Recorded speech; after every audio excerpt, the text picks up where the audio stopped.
And welcome to another episode of What We're Catching 360. My name is Mike. The point of today is to see, do you need expensive gear and need to upgrade your gear to catch fish? I don't think so. I don't think you do. So I want to be running through some very basic things, because one thing I don't like seeing is when I go fish at the Vol Dam or wherever the case is, and the guy sitting next to me aren't catching fish, I always think, like, you know, it's a spirit breaker. And I mean, that's never really cool. You know, it's nice to see other people catch fish, nice to see the kids catch fish, the older people, whatever the case is. So I'm going to try to show you just purely basic things on how you stand a better chance of catching fish. In my view, these are purely my opinions, but I have my Razor 12'6" here. I have an incredibly old Coniflex 12-foot rod that was a combo package that I bought about 7-8 years ago when they came out. I think in total was about 550 rand for everything. So measure the lines out, 100 meters. Can we get to 100 meters? Do I have to go and buy the latest greatest rod, or can I use what I'm currently using, still get the distance and catch fish? So what are we doing, or what am I doing differently? So let's see. So first off, we have a look at our trace. Now this is a trace that I fished at Fun Drills, so I was lazy and I left it in my box. But as you can see, so one of the very first things I want us to have a look at is the size of this hook that I'm using. It is not a very big hook. This is a size number 2 hook. I'll show you what other hooks we have. They are the cheaper brand, but it's what I use. And you know what, if you're not a professional pro angler or angling the elite series or doing whatever, and you're a weekend guy and you want to go out and just have fun, these are your tips. Firstly, you don't need massive hooks. I've pulled out many traces in the Vol Dam and whatnot, and the hooks are massive and the line is thick.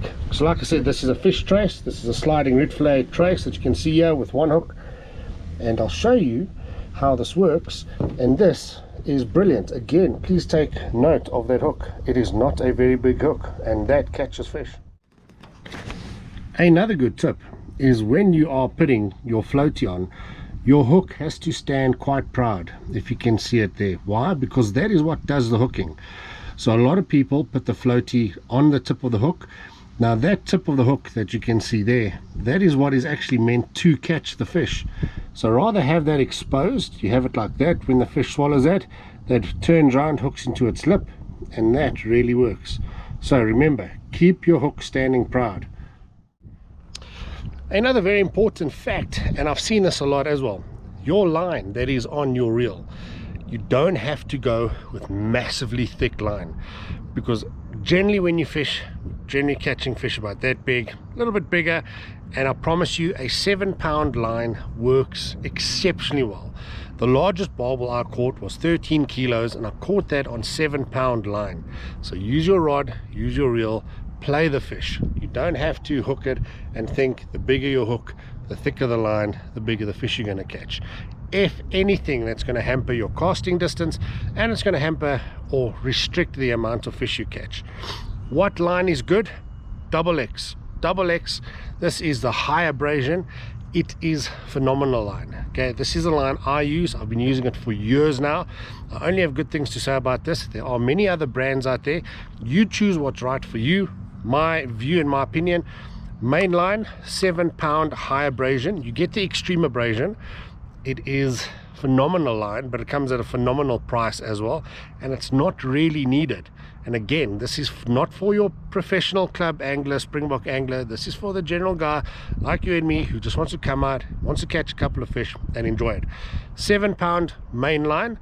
I like the yellow color purely because I'm getting older, and I don't know, my eyesight's going, because that's just part of life. So the white line, I'm able to see a bit. Yellow line, phenomenal. Does it hamper your fish? I haven't found that that's what happens, so it just works. 7-pound main line. It can be the high abrasion, extreme abrasion, brilliant. If you have the money to spend, go for it. If not, don't spend it, but yeah, get that. Another very important factor is your Millie Bomb. So a lot of people must realize and understand, when you're trying to get the distance and your Millie Bomb is too big, that does, just by nature, it causes a lot of friction or resistance when it's flying through the air. So the aerodynamics need to be good. Another thing is the Millie Bomb needs to be balanced. I see a lot of guys throwing their Millie Bomb off. So how do you balance a Millie Bomb? You know what, guys, it takes practice. That's just what it is. It is something, the more you do, the better you're going to get at it. A good way to see if it is balanced is if you spin it. You see there, it is spinning fairly equally, so it's not 100% right, but you see there the spin is fairly equally. If it was not balanced, the Millie Bomb would look something like that, and if you spin it, have a look at that wobble. That's not what you want.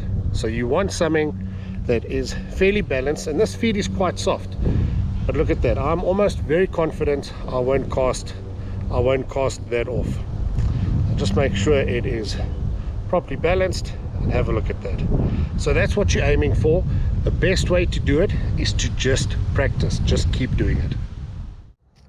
Right, so your reel, do you need to go and spend thousands of rands in the shop and go get the latest Shimano or the latest whatever's out?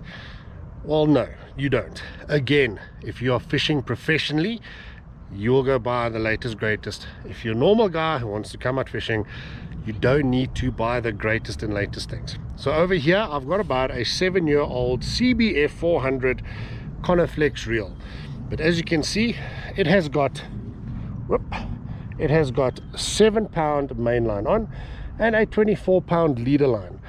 So why do we put a leader line on? Because if you cast with 7-pound line and the 7-pound line is anywhere on your rod, you will break off, because 7 pound is about 3 point something kilos. Your casting force that you have will snap the line. So the only reason you have a leader line on is to take that force and that punishment when you cast. So how long must the leader line be? When you got it on your reel, it must roughly be about twice the length of your rod. So reel it in, 3 turns on the spool, you take the tip of the line, you put it here by the butt of your rod, and that, if it makes sense what I'm saying, that is generally the length of your leader line.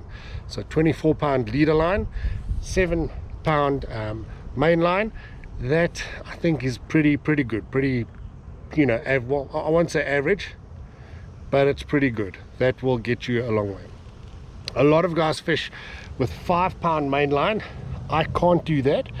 I found that when I cast, the line comes off the reel incredibly quick, and for some reason it gets knotted on the front of my rod. A lot of guys say put a step leader in, which is a thinner line sort of in your leader. I've done that, it doesn't work for me. So this little setup is ideal for my type of fishing and what I want to do. Again, 7-pound main line, 24-pound leader line twice the length of your rod, and that's it. So what we're going to do now, I want to see, so this is clipped in at 100 meters.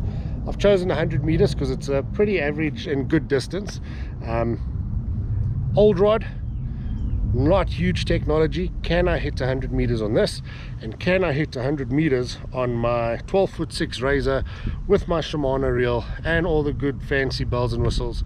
So on the two, budget, not budget, can they cast the same distance? Understand one thing, the fish don't care what rod and reel you're fishing with. It's can you get your bait out to where they are, and 100 meters is about a good fair distance, and your setup, so your line thickness in that does count. So let's put it to the test. Let's see. A very good tip as well is, so how long must your drop be?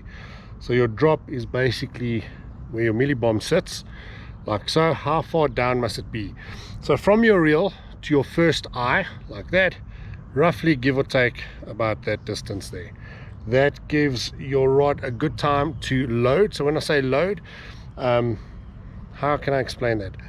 That is when your rod bends and the line is straight and everything, so all that force is sort of faced in one direction, and then you just very quickly move it into the other direction. It's a crappy explanation, but I hope you get what I'm trying to say. So that drop, that works fairly well. Another thing is, how do you hold your rod?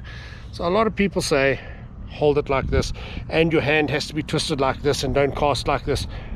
You know what, do what's comfortable for you. Okay, the one arm that's holding the rod is generally your aiming arm.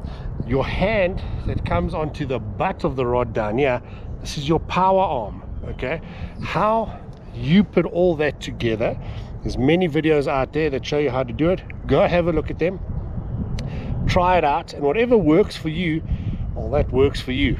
Practice that. Like anything, the more you do it, the better you're going to become in it. So let's see if all my talk, I can put that into action, and let's see if I can actually cast this 100 meters. Line is clipped in. So proof is in the pudding, man. Let's see.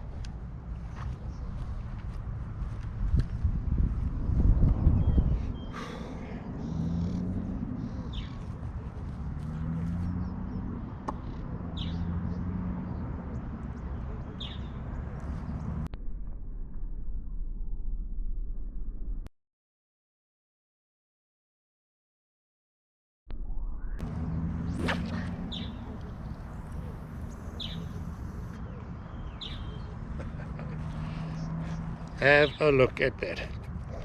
So right into the clip. So that means I've just hit 100 meters on a budget rod. Not bad, mate, not bad. Okay, so here we got my 12'6" razor with my Shimano, what is it, DL 6000 on. Can you feel the difference? Oh yes, you can. You know, don't get me wrong, you can definitely feel the distance, but this will reach 100 meters. I mean, fairly easy. But what I'm trying to say is, I saw a article, the new Golf 8.5 is out, 1.1 million rand for the thing. It is phenomenal, it's great, top of the range. However, the Golf Mach 1, the first one, the little city Golfs that came out, they're still running, they're still doing it. All you got to do, change the tires, suspension, brakes, maybe new filters, whatever, put them on. You can make that car drive, maybe not as nice as a new Golf 8, but to drive better. So that's all I'm saying is, don't change your equipment, just upgrade the little things that's on it. So just for fun, well, I'm going to cast this now, and let's see if all the torque can get this one to 100 meters.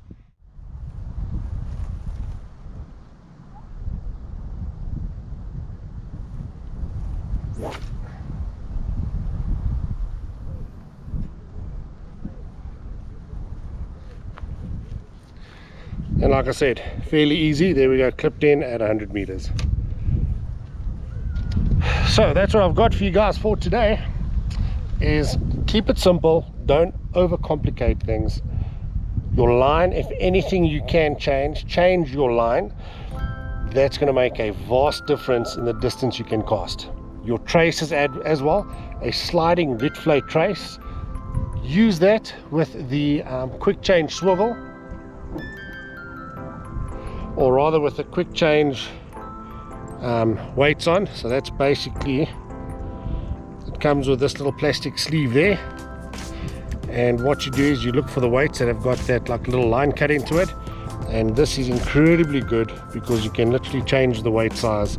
So you know, on the same trace, you don't have to go and rebuild traces and all of that. So try that. Again, also hooks not too big, a size 2, that's the biggest I would go for general fishing. If you're going to target barbel and all that, yes, you can go bigger worms, bigger hooks. But really guys, try keep it simple. Let's all try catch fish. Let's enjoy what fishing is. You don't need all the fancy stuff, just get the basics right.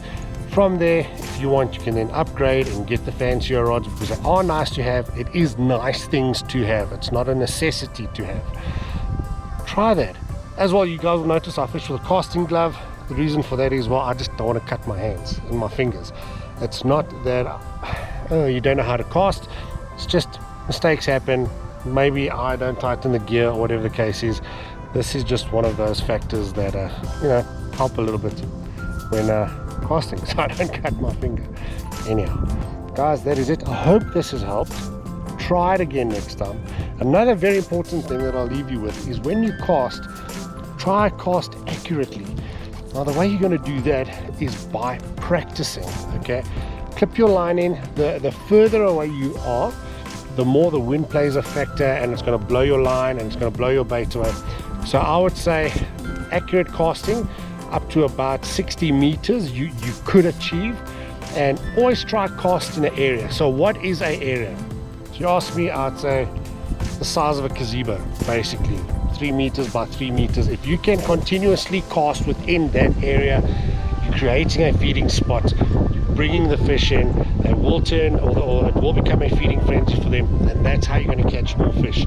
The more you practice, some guys can cast all their casts within the size of a hula hoop. I'm not one of those guys. I have been trying, but again, like anything in life, the more you do it, the more you practice, the better you become in it. So casting, you don't need the latest greatest stuff. Try cast as accurately as you can, maintain that distance, maintain that accuracy, smaller hooks, lighter line. You don't need to upgrade to the latest rods and reels and think that's going to catch you more fish, because it just plain simply it won't. Alright, the fish don't care what you're fishing with, but your presentation, your small little hooks, this type of thing, that is very important. So guys, I hope that has helped. Remember, 4,000 subscribers, 5,000 Rand is going to go to one of you. That's really super exciting. Once we hit 5,000 subscribers, we're going to have our 10,000 Rand competition, and we're going to be giving away a weekend away at Van Drills, a jumbo hamper, and 10,000 bucks will be going to one of you. We will then announce what we want to do as well, but I can tell you it is super cool. We're super excited, and I've got this rod over here that I want to play around with now. I don't know if you can see that name or half of that name, but hey, that's what we're going to be doing. If we can take a couple of you guys with us, no charge to you, we're going to do that. That's if our plan does work out, so stay tuned for that. But thank you to our sponsor, Conical Technologies. Without them, a lot of this won't be possible. Please go have a look at them. Their link is in the bio below. And Jumbo Fishing, you guys know I really enjoy Jumbo's products. To me, they just work incredibly well. Go give them a try as well. But that is it. Go out, use these little tips. It's a very simple, easy little video, this, but please, there's information in here. Try it out, let me know if it works for you. If it does, awesome. Go out, catch fish, enjoy it. Remember, if you want to eat the fish, take what you need, throw the rest back. Ideally, chuck them back, but again, that's up to you guys. But that's it, that's all I got for you. I am now going to play around with what's in the blue rod bag, and that is it. Thank you for watching. I'll chat to you soon.